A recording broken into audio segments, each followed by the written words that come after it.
Hey guys! So, another episode of the Well Balanced series. I'm so excited to be talking with Kate Crowell today, all about mold illness and just specific things about, how we can get exposed to how we can recover from mold, and just really create protocols and those types of recommendations that we can support our health, because I think this is an element of health that most people don't realize is so important and can be such a minor exposure, but can create drastic effects long term. So actually a different environment today at the beach. So excited to have a different change of scenery, but same system here on these episodes. So I'm going to make sure Kate can get in and we'll get the combo started. So give me 1 second. Try this.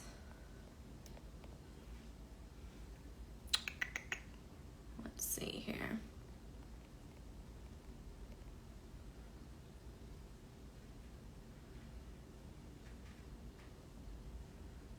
Not on just yet. Hold on.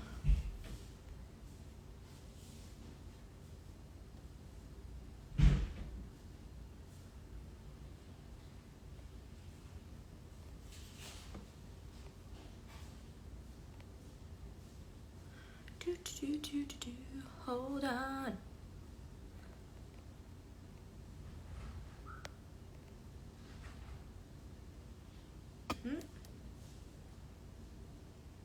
Where are you at, Kate?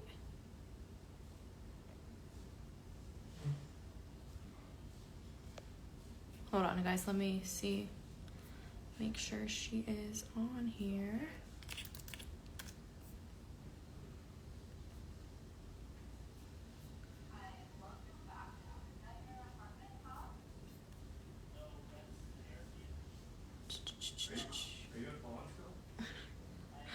Hang on a sec. Let me get her.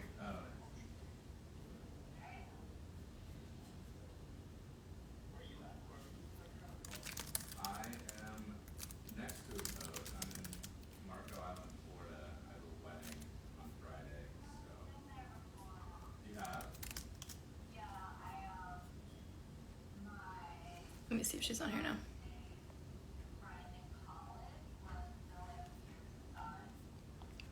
Okay, she's coming. All right, we're good.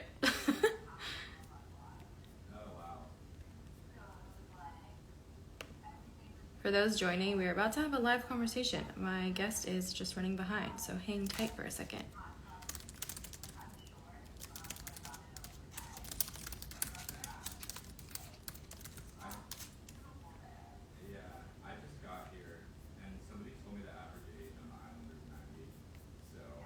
Okay, here we go.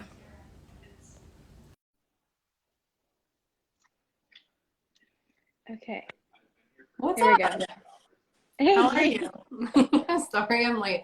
I was wrapping up a meeting with my operations manager, and now we're just cruising in through the rest of the day. So thanks for your patience. I'm sorry. You're totally fine. I was like, everyone knows it's on Instagram, right? Yeah. We've gotten on Zoom, and I'm like, no. All But good. anyways, thanks for being here. I appreciate you and your time. I know you're a busy woman, so always just appreciate getting people on these lives to educate my audience and just in this functional space, as many people as we can about topics that I don't think that we always talk about. So really excited to have you. Awesome. So how these go, we're really simple, but we'll start with an introduction. Love to hear more about you and your specific journey, especially in holistic health and your practice that you recently launched. And then we'll kind of get into specifics about mold. Some questions came in that I sent you, and we'll just kind of talk about, scenarios, situations people can kind of support, all of that. You know the drill. So let's do it. Cool. Yeah. Where do you want me to start? All about you. So tell us kind of what got you into the space. And, I know you did the NTP program and RWP and all of that. Was that something, was the holistic space something you've always been passionate about? Yeah, good question. The story runs deep, so I'll try to keep it nice and concise and in a nutshell, so to speak. So I grew up with a bunch of different health issues. I got diagnosed with a weird type of asthma that doctors didn't know what it was when I was 5, 6 years old. I had a bunch of digestive issues. I randomly started having panic attacks when I was 12. I was a competitive gymnast when I was super young, training like 25 hours a week. I had a terrible digestive system and stomach problems, diagnosed with IBS, IBD, gastritis, inflammation of the gut lining, all sorts of different things. I'd been to conventional medicine doctors, told that everything was in my head, told that I needed to go on anti-anxiety meds, you know, all sorts of different things. So kind of like your typical story of what a lot of people are dealing with in the modern era of troubleshooting these chronic illnesses, but people not really having not really asking why. Right. So I've always been a why person, wondering like, why this, why that? And so even when I was young and I got these diagnosis, I remember thinking like, well, why is my gut irritable? And why is my gut inflamed? And like, that didn't feel like a diagnosis to me. So I had a ton of questions.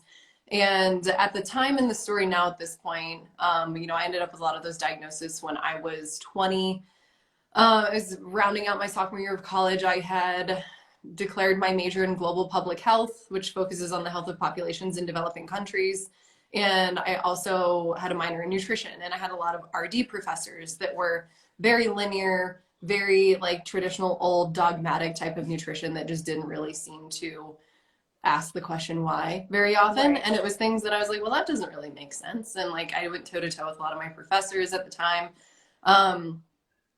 And at the same time, I was like, well, I love global public health. I love the health of populations in developing countries. I love this concept of looking at simple global life-saving solutions that you can kind of carry anywhere.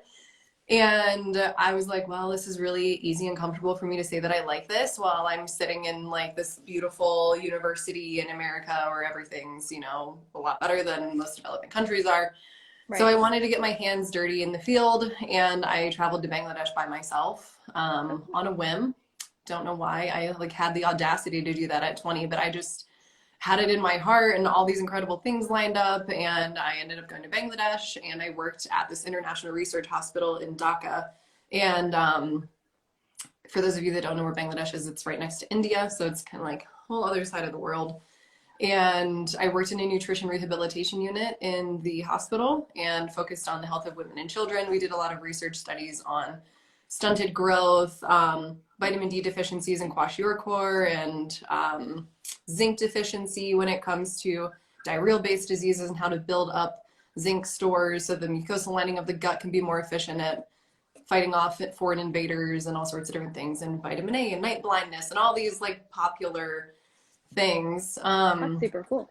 It was super cool, yeah. And I had a lot of exposure to the rest of the hospital. So I got to see like short stay wards, long stay wards, like all sorts of stuff. Saw people with like elephantiasis, saw people with tuberculosis, like all these tropical diseases, and like just saw some really crazy shit, saw some really great shit, went to the rural areas and like worked with women and children and like the birthing and maternity wards, and really, really cool experience. But all of that to say, what that trip kind of brought together for me when I was 20 and kind of figuring out what I wanted to do was I came into that experience with my own personal experience of conventional medicine and what that did and didn't offer. And that nutrition was a really big missing piece for me personally. And then I went, you know, to this developing country and saw things in an acute setting instead of a chronic setting like we see so often in developed countries. Right. And realized nutrition really hits things on all parts of the spectrum. And that's when I really had a fire lit under my ass of like, I think this is what I want to do, is I want to deeply help people figure out how to live their life to the absolute fullest without dealing with all these things. And like, what is the way that I see best fit for doing that? Like, it was that pathway through nutrition. So that shot me into going down the rabbit hole of trying to figure out which program I wanted to do. I was familiar with a handful of other NTPs. I was a really big fan of Liz Wolf and Dan Sanfilippo and Balanced Bites podcast and all the work that they had done. And just, I ended up calling a lot of people and was like, hey, what program would you suggest? Because getting into the holistic health field is so not linear. And the only route that was linear was like this, you know, for lack of a better term, just kind of like this outdated, shitty nutritional dogma that I just didn't agree with, that I didn't want to waste money on. Long story short, got into the NTP program, graduated in 2016. My husband and I moved out to Colorado with $15,000 to our names, and we were planning our wedding. I was planning on starting my business. He had no job offers in Denver, but had interviews, and we were just like wide-eyed and bushy-tailed and extremely naive. Thought we were going to come out here and like knock it out of the park. And we kind of ate shit for a while. But yeah, all of that to say, it's, the entrepreneurial path has been great. I love having my business. I've had my business for 6 years. We're now a small company. We're in the middle of hiring 2 other practitioners, and I've worked with, upwards of 500 one-on-one clients at this point, successful online programs, and we largely focus on troubleshooting root cause work, which is essentially just getting to the root cause of complex chronic systemic inflammatory health issues like mold illness, which we're going to talk about today.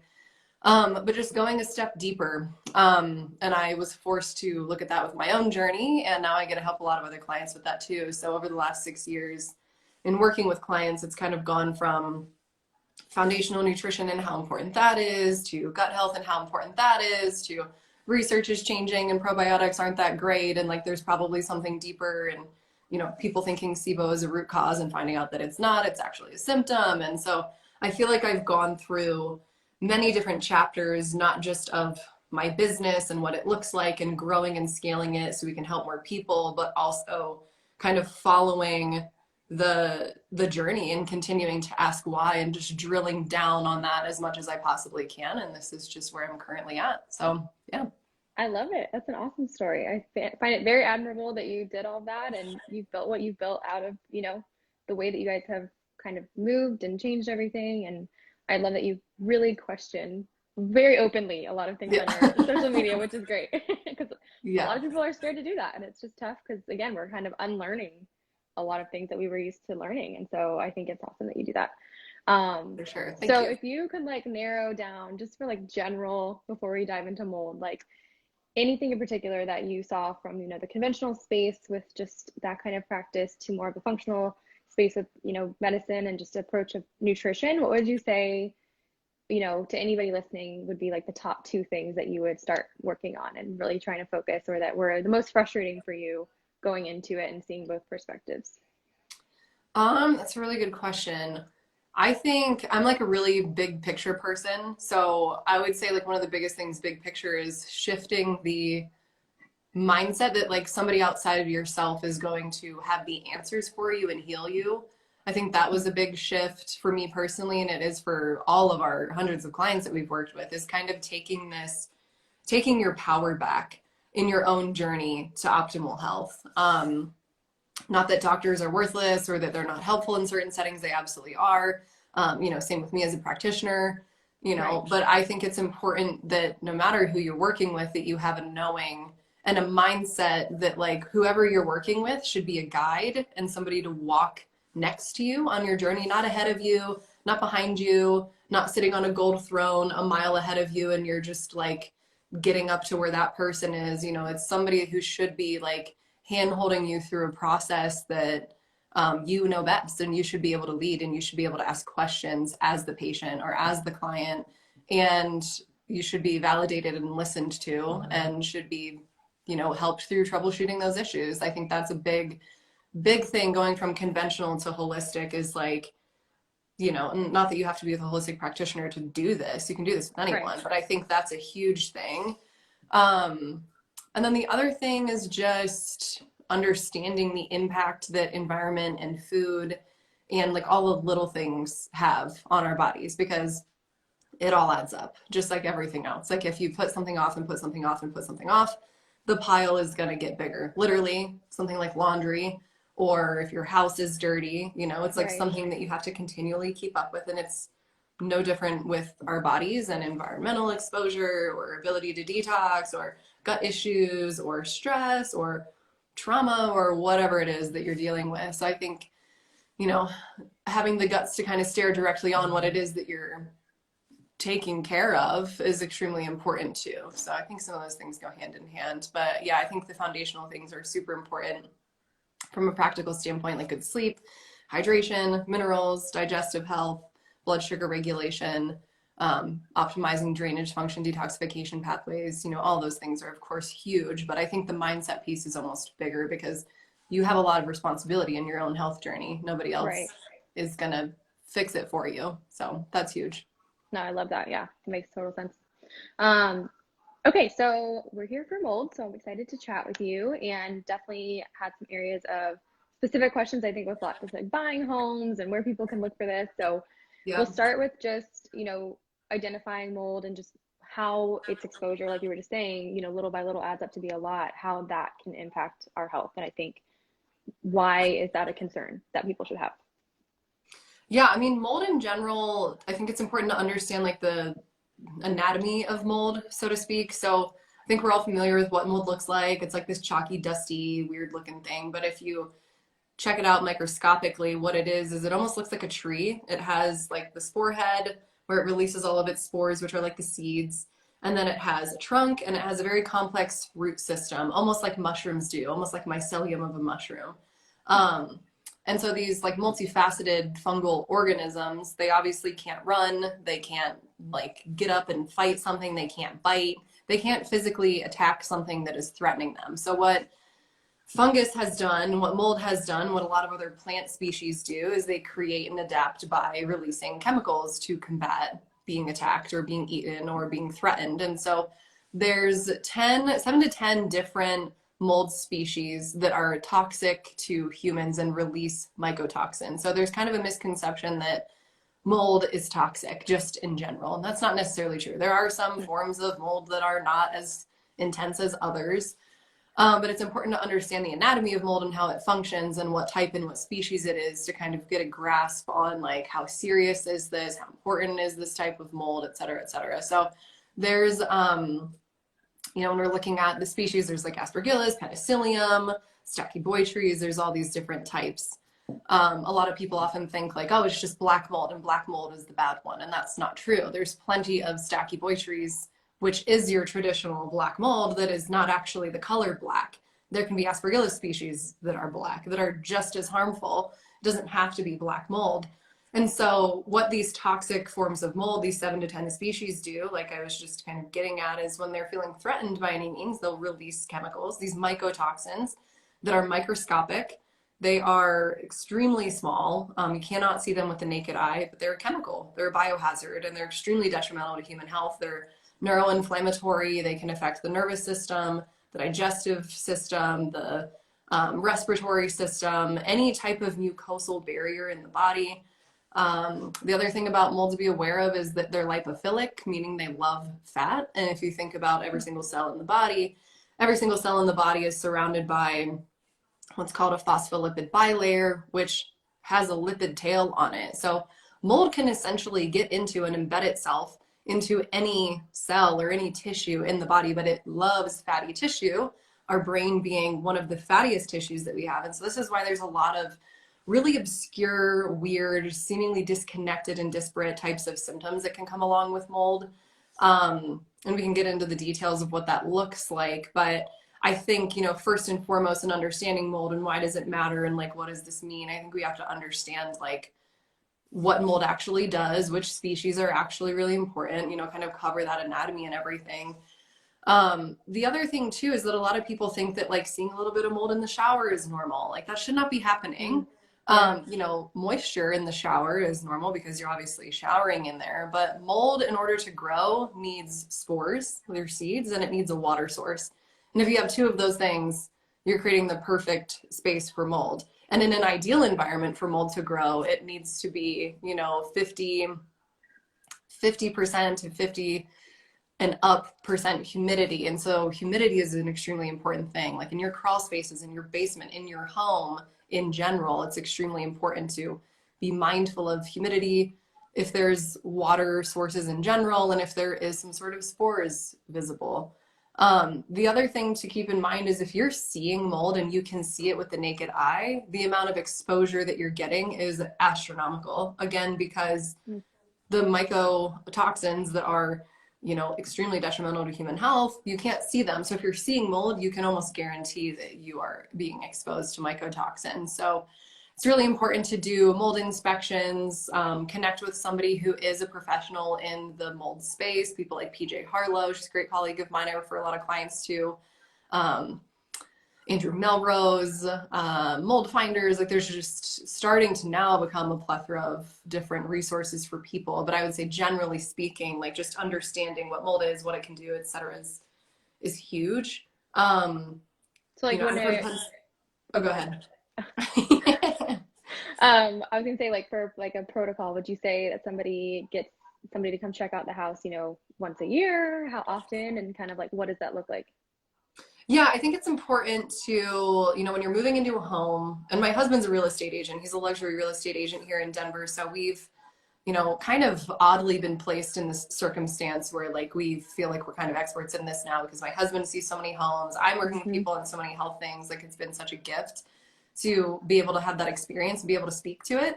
But most home inspectors are not looking for mold. They don't know how to look for it. We actually went through that specifically when we had mold in our house. We knew that the mold was there after we had found it. And we were thinking, like, if we ever sell, blah, blah, blah, is there anything else in the home Right. while we're remediating the crap out of this whole crawl space so that there's anything we need to do with the foundation, whatever. And we intentionally did not tell our inspector that we knew there was mold down there to see if he would find it. And he's a general home inspector. And by this point, we had lived in this house for 2 years. The mold that was currently in that home had been there since we moved in and we didn't know it.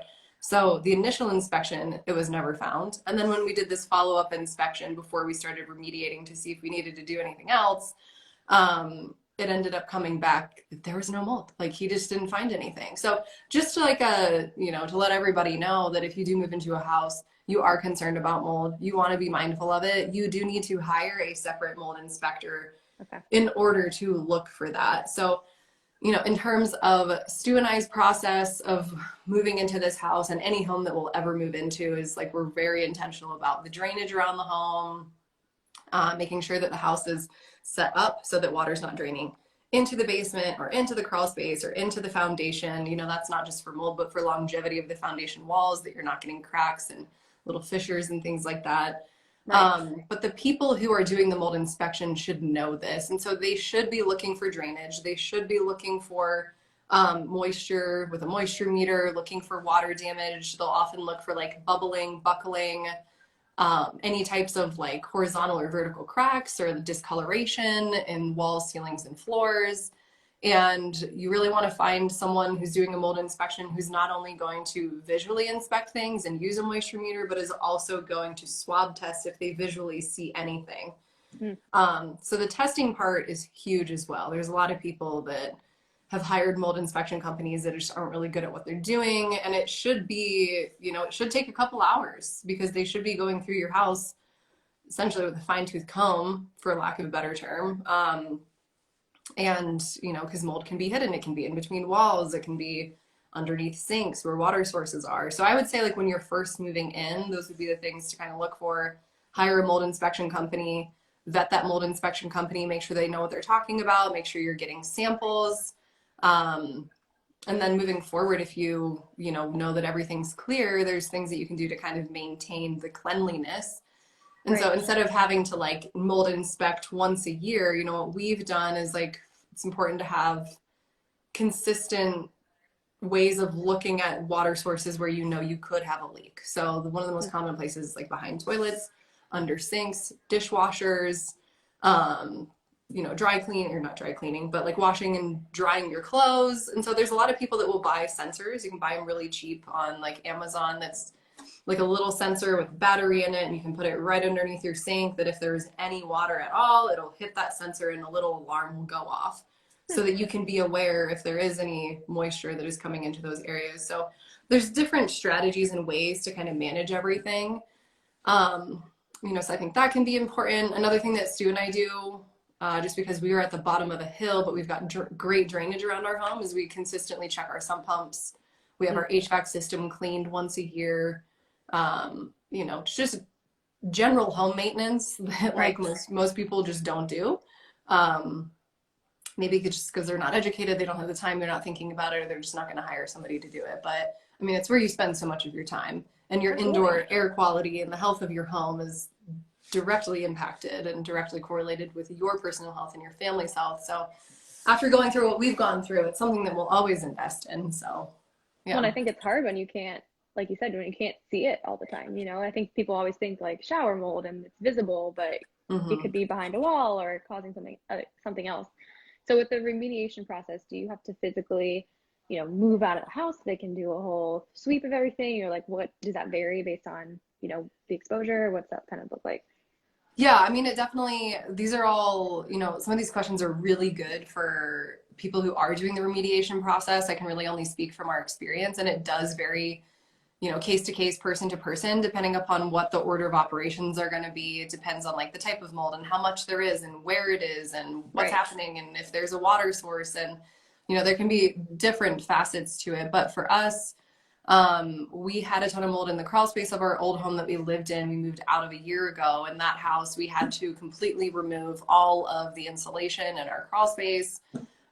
We had to do like an insane amount of stuff to properly remediate. But again, it really is on like a case by case basis of like how intense, how in depth, does insurance cover it? Right. Depends on if your insurance is triggered or not. Everybody's insurance policies have different triggering for coverage. For us, we got lucky and ours was because we had a sprinkler head that was leaking and that triggered coverage. You have to have some sort of water event to prove, so every little piece of the process really is like so individual and it can be so complex. This is why for anyone listening who's going through this, I highly suggest reaching out to PJ Harlow. Her website's just PJ Harlow Wellness, and she's a mold consultant. So she's someone who's gone through this process with her own family. She's very well integrated to a bunch of different mold remediation companies, mold inspection companies all across the country. And she will help people essentially say like, if you're a client of hers and you hire her, she'll essentially do all of the communications for you so that you don't have to vet companies if you don't know what you're looking for. She knows what you should be looking for, and she can kind of bridge that gap for you. So she was someone that we worked with, and it's just kind of like by nature of having gone through that process ourselves, like we've of course learned a lot because we had to. Right. But yeah, PJ's just incredible at helping people navigate this whole process and like find an inspection company in your area that's really good and reputable, and find the remediation company that's going to do the job right and help you navigate with insurance. And she's just someone to kind of like walk hand in hand because these situations are so bio individual. Right. No, that makes sense. Yeah.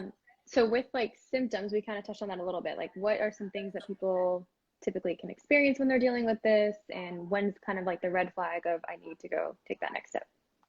Yeah, great question. Like I mentioned at the beginning, mold is extremely ambiguous when it comes to symptoms. And across the board, men seem to be much less impacted than women are. And there's a lot of physiological differences as to why. Body fat percentage is a huge thing. Like I mentioned before, mold is lipophilic. It loves fat, loves fatty tissue. It will embed itself into any type of fatty tissue. Women, of course, we're biologically hardwired for reproductive purposes that we have higher body fat percentages. So we're more impacted by mold just innately by how we are created, for better or for worse. And then hormones are a huge thing too. There's been some studies that show that testosterone has somewhat of a protective effect against mycotoxins and mold and the impact that it can have on the body. So of course men have kind of an advantage to not be as, detrimentally dealing with symptoms when it comes to mold because they have less body fat naturally and they have higher levels of testosterone naturally. So just right off the bat, symptoms can look really different. For example, my husband had like a light cough and would get migraines here and there and would like cough a little bit at night, but he was like mentally clear, could get through his day, everything's good. For me personally, it was just like this crescendo over the course of like a year of everything going to complete shit. So it was symptoms that I had previously had, but all of them got worse. Like my digestive symptoms went haywire for the first time in years after I healed my gut and everything was good to go. My immune system tanked, my sinuses were inflamed, I had headaches all the time. I had a bunch of neuro types of symptoms too, of just like feeling really dizzy, or like I'd be walking and feel like I'd take a step and I like was sinking 2 feet into the ground when I wasn't.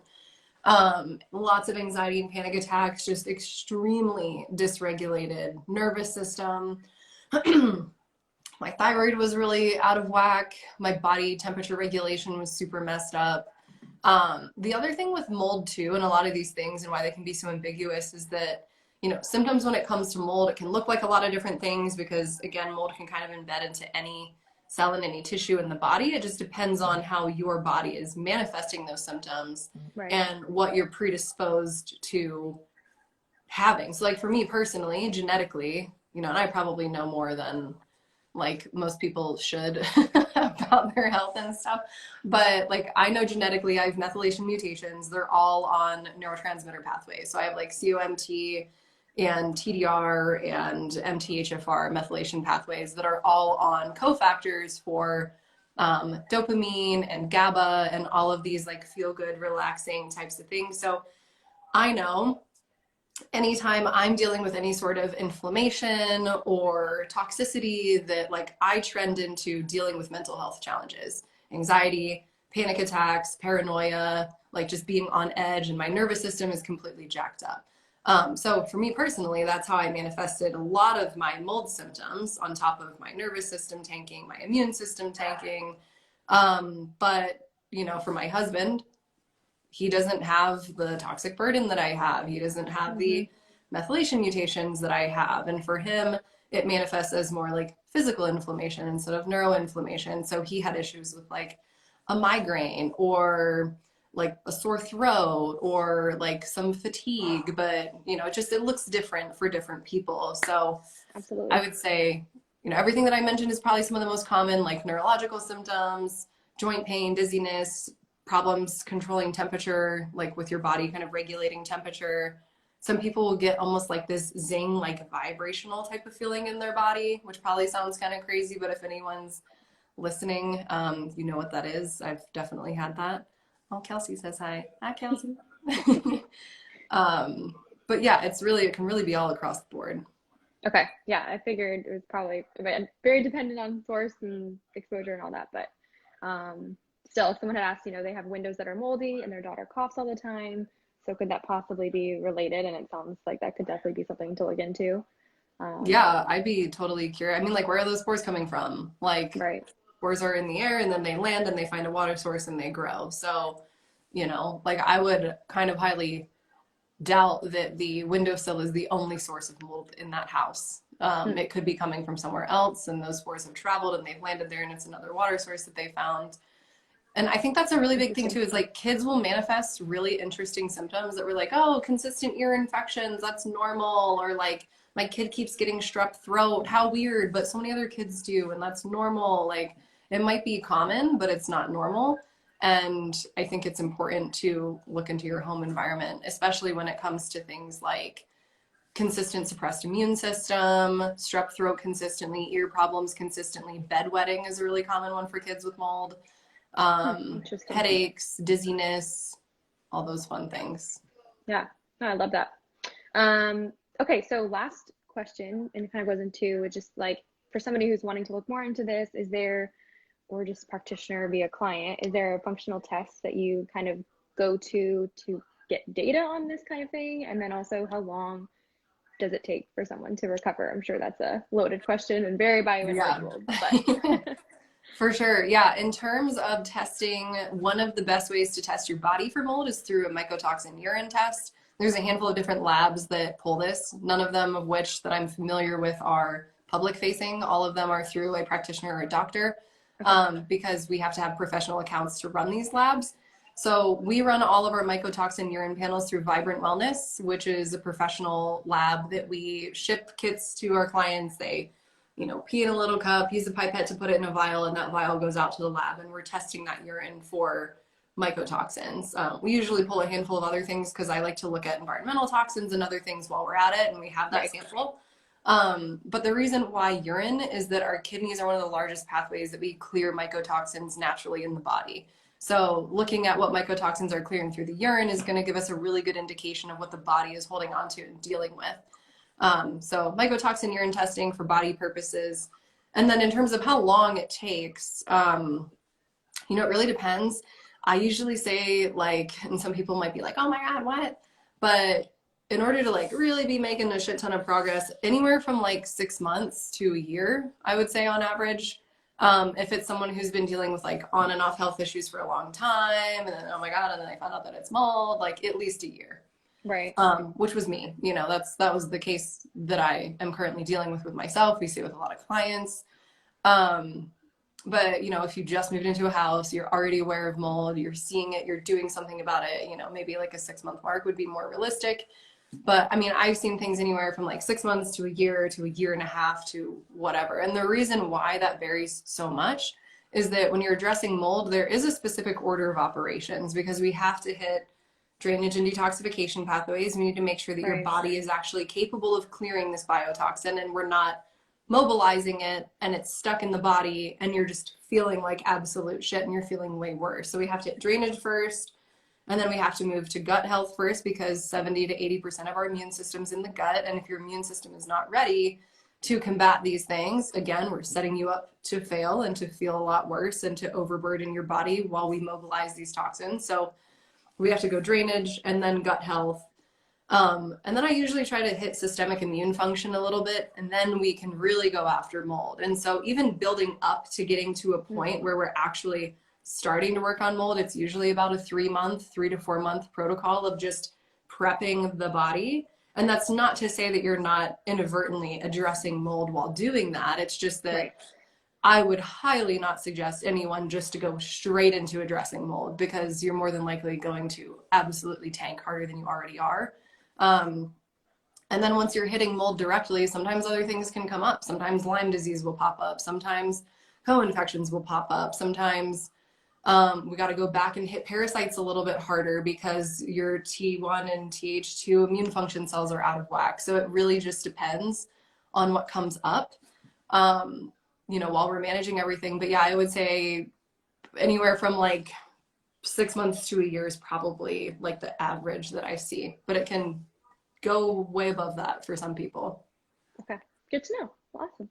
Well, this was an amazing conversation. I appreciate your time, and I just want to leave it with where people can find you, how they can support you, and of course, work with you if that is needed.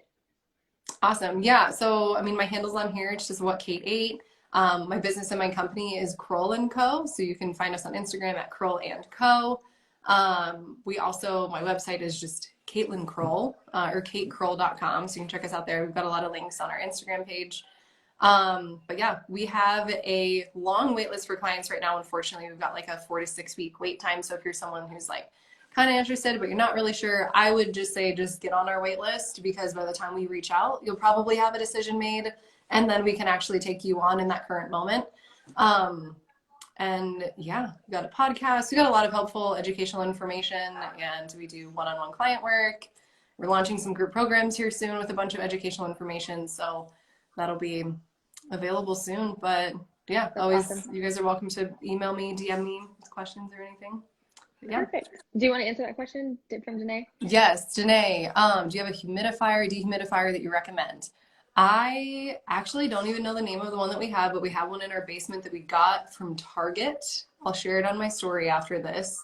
I know when we got it, it was on sale and they're usually really expensive and they're super effective, but it has like a fan and a filter and it pulls in it a crazy amount of water. And it also tells you the percentage that you're at. So it'll like, I don't know, when we first plugged ours in, it was like, because we had a little bit of a water event in our basement, it was like 50. And I'm like, oh my God, like we got to get all this water out. Like this is not good. And we've dropped it down to like 35, 40. So it tells you like where the humidification is at, which is really nice. So Danae, I'll share that with you on my story. I'll need that too. Atlanta heat, man. Humid is Yeah. anything. Yeah. So, well, I so appreciate you. Thank you so much. I'll post this to my feed if anyone wants to go back, and I hope to stay connected and support you moving forward. Awesome. Thanks so much for having me. I appreciate it. Yeah, of course. Thanks, Kate. Have a good day. Yeah, you too. See ya. Bye.